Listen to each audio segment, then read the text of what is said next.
Hey, welcome back everybody. Today we are going to be talking about maximizing enjoyment, less stress, and money on your Disney World trips. But before we get into that, let me give you a little bit of background. We went on a 10-day Disney World trip before heading out to Canada recently. If you are wondering what the heck I'm talking about, you can see that video here. On this most recent trip, we got on all the rides we wanted to go on, visited all the parks we wanted to go to, and ate at all the places we wanted to eat without breaking the budget. If you've never met us before, we are the Huntingtons. We like to adventure and travel around. We have been to Disney World and Disneyland most of our lives while never having lived in California or Florida. So if you are looking for information on hotels to stay at, ways to travel with kids, and what to do at Disney World, you are in the right place. Okay, first thing I want to talk about is where to stay. This is a big deal because if you've been to Disneyland, you probably know that you can stay off property and it's still be able to walk to Disneyland, and it's often cheaper. You can stay at hotels where you have points or where you have good status and stuff like that. This is not the case at Disney World. I know some of you are going to think that this is a plug for Disney hotels, but it is not. I highly recommend staying on property at one of the Disney resorts or at one of the Good Neighbor hotels located inside the Disney World boundaries. You guys, Disney World is like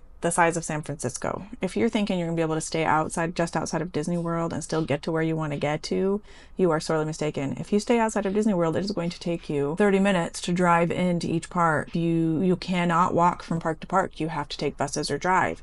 So if you are staying outside of Disney World, you will need to rent a car. If you stay at any of the Disney resorts, even the cheap ones, they have very effective, efficient, free transportation to and from the parks. You also get early morning entry to any of the parks if you stay at the Disneyland resorts, even the cheap ones. There are 3 types of Disney World resorts. There are the value resorts, moderate resorts, and deluxe resorts. All of them have the same basic features: pool, place to eat, and rooms to stay in. The moderate resorts add a water slide, and the deluxe resorts have water slide, hot tub, and also an exercise area. So unless you care about having a gym at your hotel or care about water slides or hot tubs, it doesn't really matter what resort you stay in, whether it's moderate, value, or deluxe. The only major benefit that I see for staying at a deluxe resort is the extra magic hours in the evening at some of the parks during the week, where you can stay at specific parks on specific days for 2 hours, sometimes more extra, with nobody else in the park. Okay, if you have any questions or comments about places to stay, leave them below. We are now going to move on to length of your trip. So I think it's really hard for people who have never been to Disney World to understand just how big it is. If you've been to Disneyland, you know you can take a day, 2 days, 3 days and see everything there is to see between Disneyland and California Adventure without any problem. It is definitely not that way with Disney World. You guys, I cannot emphasize enough how huge Disney World is. So we have done all of the parks in Disney World in one day, but you basically have to pick one ride in each park that you really want to do. So if you want to do everything in each of the parks, you need a minimum of like 5 days. We generally like to go to each of the parks that we enjoy the most twice, so that we have a chance to go on the rides that we like the best at least once, and we can switch off the next time we go. We can go on the rides that we missed the first time. Okay, now let's talk about what parks you should visit. Obviously, I think that you should visit each park at least once. Then you can decide which ones you like the best, which ones have the rides that you want to do the most, and go back to those ones a second time. Let's take a second to talk about Genie Plus. I think this is a big deal because a lot of people use Genie Plus. We do not use Genie Plus. I know it's called something else now, but the reason we don't use it is because with the strategy that we have for the order of rides that you should go on, we don't need to use Genie Plus.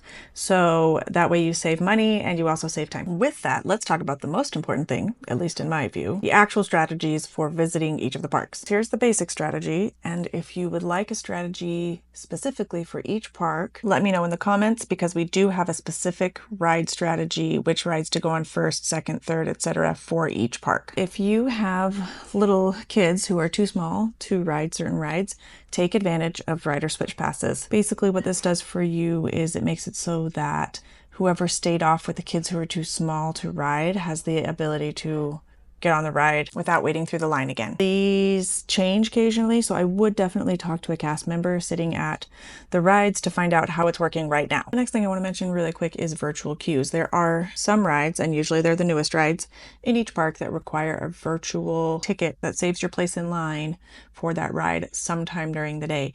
You have to wake up early to get these, and they are important if you want to ride certain rides. The rides that require virtual queues change from time to time. So if you go to the Disney World website and type in virtual queues, there's all the information that you need for virtual queues on there. There are basically two methods for getting on the busiest rides in the parks at any Disney park, and one of them is rope dropping. So let's talk about that next. To have a successful rope drop, you do not need to be the first one in line at the turnstiles to enter the park. However, at Disney World, they do not open the gates at the posted time when the park opens. They usually open it fairly early. I mean, like sometimes even 30 minutes early. So you have to make sure that you are at the entrance to the park where you scan in your magic band or your ticket at least 30 minutes in advance. Okay guys, let's take a few minutes to talk about rides at the parks. I know it's a real huge bummer when you don't get on all the rides that you wanted to do at any specific park, especially since you only have a limited amount of time at each park. Okay, so here it is. Here's the strategy. If you know what rides you want to go on the most, pick the ride that you want to go on most and go on that first. Then the one you want to go on second, go on that second, etc., etc. If you have never been to Disney World and you don't know what rides you like the best, go on the most popular ride first, then the next most popular ride, etc., etc. For instance, in Animal Kingdom, we always ride Flight of Passage first. Then we go straight to the safari ride because Flight of Passage is always the busiest ride. The safari is also very busy, and the animals are almost active at breakfast time or when the sun is going down. So then after that, we go to Expedition Everest. And then next you can go to whatever rides you want in whatever order you want. This strategy holds true for us almost every time. The exception would be when there's a new ride or a new attraction coming to a certain park. Then the strategy might have to change just a little bit. The other thing that we do without fail is go back to the hotel in the middle of the day to either take a nap or some sort of a break.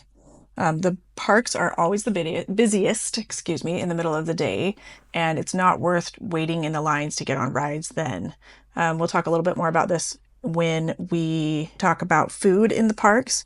But yeah, so go home in the middle of the day, take a break. We usually come back in the late afternoon or in the evening and either go to the same park or a different park to finish up the rides we didn't get to do in the morning. That very last hour before the park closes is basically a golden hour where you can get on pretty much any ride you want and nothing is busy pretty much at all. Okay, the last thing that we need to talk about is eating in the parks. This is another really difficult one for people who've been to Disneyland but not to Disney World, is that Disneyland, everything is super close. You can walk in and out of the park. There's fast food 5 minutes away just outside the entrance, but Disney World is huge. It's basically the same size as Rhode Island, you guys, so like really, really big. You either have to eat inside the parks or eat at your hotel room. So here is what we do. What I'm about to tell you can change a little bit depending on which resort you're staying at. If you're staying at a higher end resort, you'll have a kitchen with a full-size fridge and stuff like that. If you're staying at the lowest resorts, you'll just have like a mini fridge.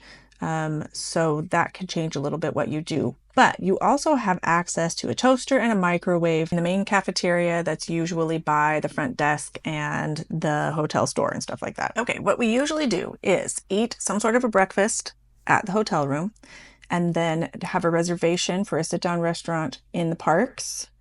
And then we will, when we go back to take our nap in the middle of the day before we go back in the evening, we will have dinner at our hotel room again. We usually accomplish this with some sort of food delivery. We have done several different ones, but lately we've been doing Amazon food delivery. Now, we have looked at doing the Disney dining plans several different times because we think it would be fun mostly and easy, but we always find that we do not spend as much on food as it costs to get the Disney dining plan. Ryan and I usually share a meal because we can get by with that, and the kids usually get a kids meal each. We also make sure that we bring in snacks in a backpack with us. We bring in popcorn, granola bars, fruit roll-ups, that kind of stuff. Obviously, you will have to budget for the way that your family likes to eat, and you will have to budget for food at Disney World. There's really not a way around that. Ooh, guys, there's one more thing I forgot to mention. We actually do splurge on one thing at the resort hotels, and that is the souvenir cup. It's like $20 to $25 for this souvenir cup, but it is refillable refillable for the entire time of your stay, as many times as you want. We love it. We use it before we go to the parks. We use it when we come back from the parks. I use it to get rid of my headaches from carrying a backpack around in the parks.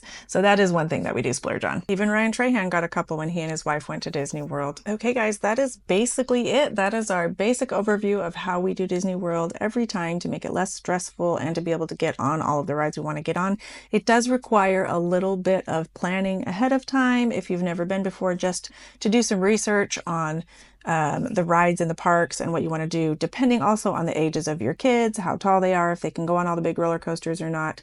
If you have any questions, leave them in the comments below. I'm happy to answer anything and to do additional videos if there's more information that you need. Don't forget to like and subscribe, and we'll catch you on the next one.